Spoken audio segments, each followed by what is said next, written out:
Alright guys, so today we're going to be learning about home loans and auto loans.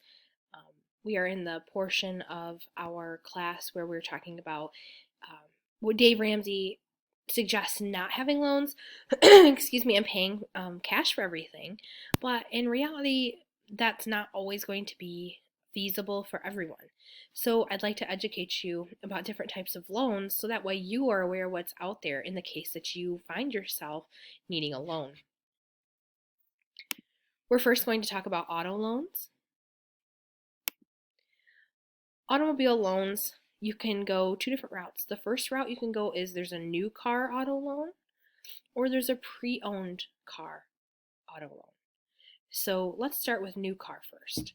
For new car auto loans, you can do a couple of things. You can either lease a new car, which is basically where you rent that car for a certain amount of time, or you can purchase the car where you pay payments and then the car is yours. Now, if you go pre-owned, there is no leasing option. You can either purchase with a loan or purchase with cash. So that's the way of automobile loans, and I'm going to dive deeper into that in these next couple slides. Starting with new vehicle leasing. So when you lease a car, it means that you go to the dealership and you agree to pay a certain amount per month for a car for a certain amount of time. That means you might have a car for 3 years and pay $250 a month on that car. At the end of the 3 years, you give that car back to them. And then you can either choose to lease another vehicle or you can purchase a car or do something different. Leasing a car is both good and bad, like any option, I suppose. The good is that it's a shorter commitment to a specific vehicle. So if you're somebody who doesn't really like to keep the same vehicle for a long time, this helps you to be able to get a different vehicle every so often. There are lower payments for a newer car because you're only paying for a portion of that car. You're not paying for the whole car. You're only paying for the time that you're using the car. The interest rate tends to be a little bit lower for leasing vehicles, and it's less maintenance because you have a newer car, so the likelihood that it will go bad is less than if you bought an older vehicle.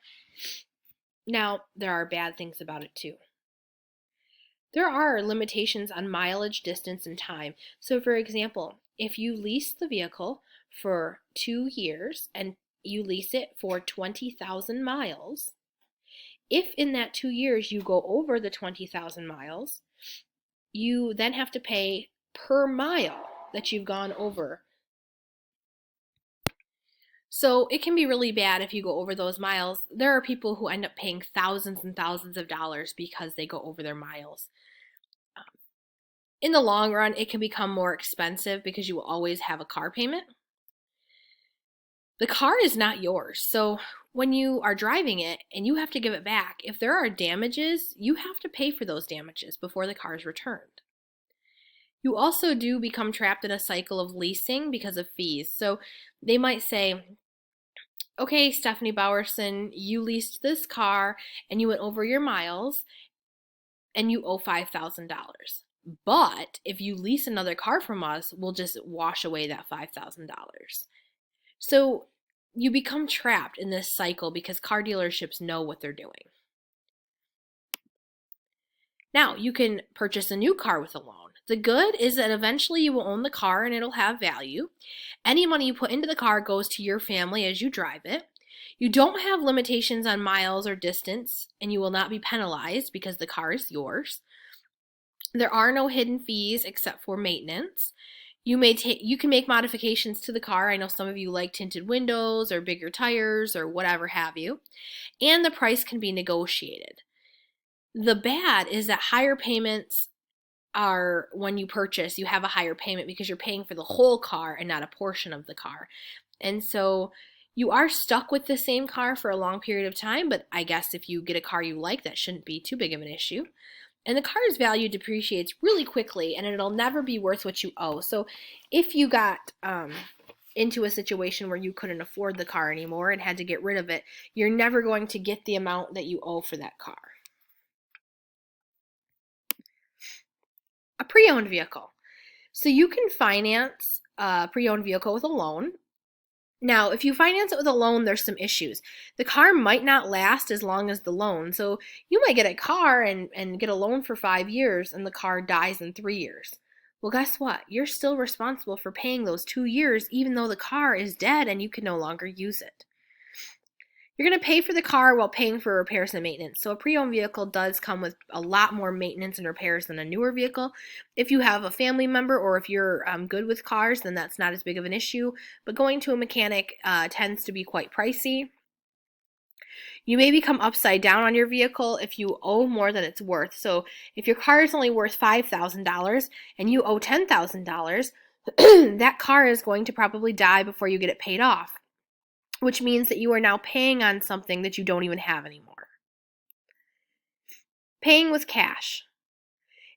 If you pay with cash, the car is yours. You can save money by not having a payment each month. You're not paying interest. You only have to pay for repairs and maintenance. The insurance rates are lower, and you can sell the car for cash if you need or if you want to upgrade. There are 3 major factors to consider when using a loan to finance a car.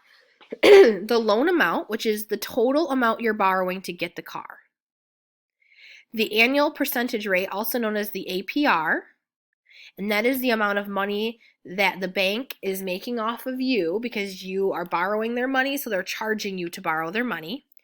And the term, which is the amount of time you have to pay back the loan. Typically, that's anywhere from 36 to 72 months. Interest rates are usually higher when you're financing a used car as opposed to a new one, so shop around for the best rate. Here is a loan calculator. This is something that people use to estimate their car payment. So if I was going to take a loan for $15,000 and I wanted to take it for 5 years, which is a long time, this is the current interest rate. If we calculate, that means my monthly payment would be $267 for 5 years. You can find these loan calculators online and they're quite helpful.